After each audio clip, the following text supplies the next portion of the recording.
Dear students, as you know, we have completed 2 units of physics of class 10th. Now we will start the third unit, that is the current electricity.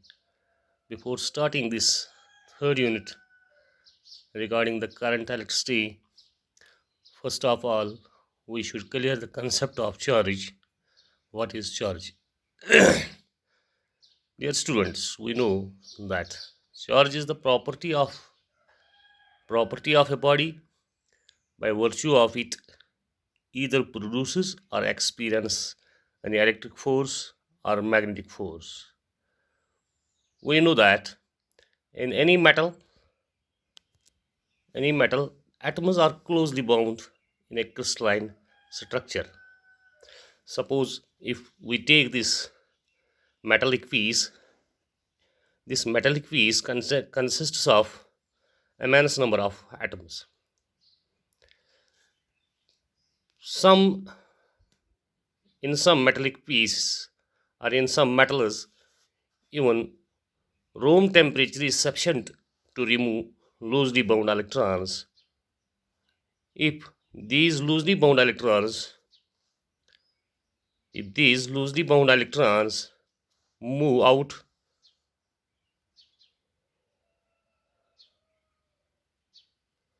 from these atoms, from these atoms, they will become positively charged ions. But the total charge of metallic piece is zero, as these electrons are still present in the metallic piece between these positively charged ions, that is in the interstitial spaces.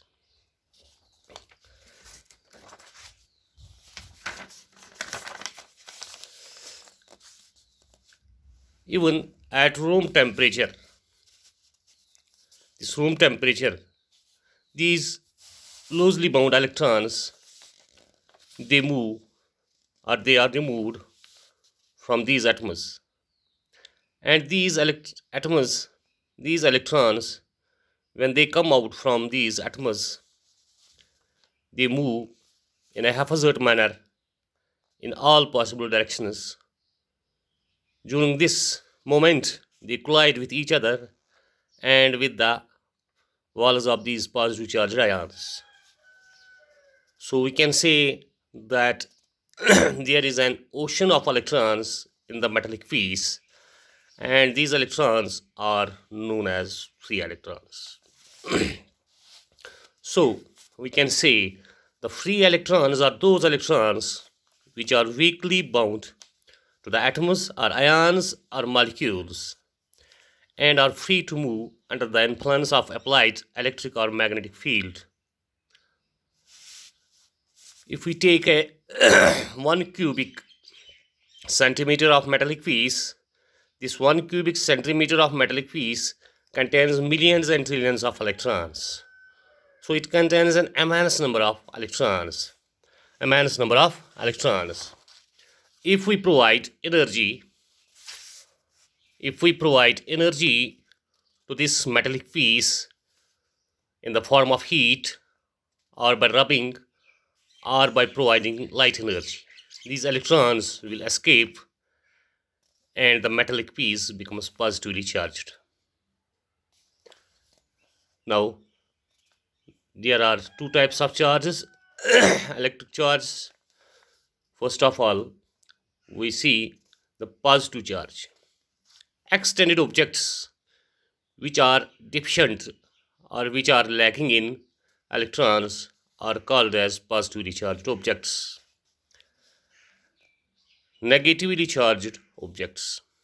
Extended objects which have excess of electrons are called as negatively charged objects. Properties of charge.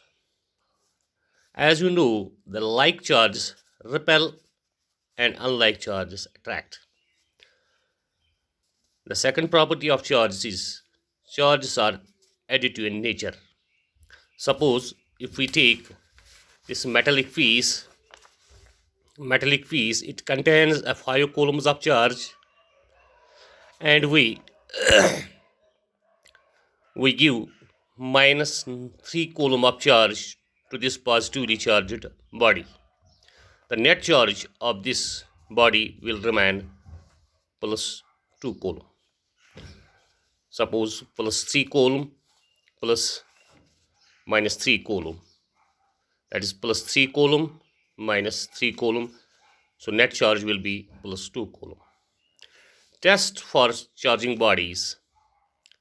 Repulsive force is present, purest test for charging bodies, because we cannot feel the attractive force in some bodies, as the attractive force will also operate between the charged object and uncharged object.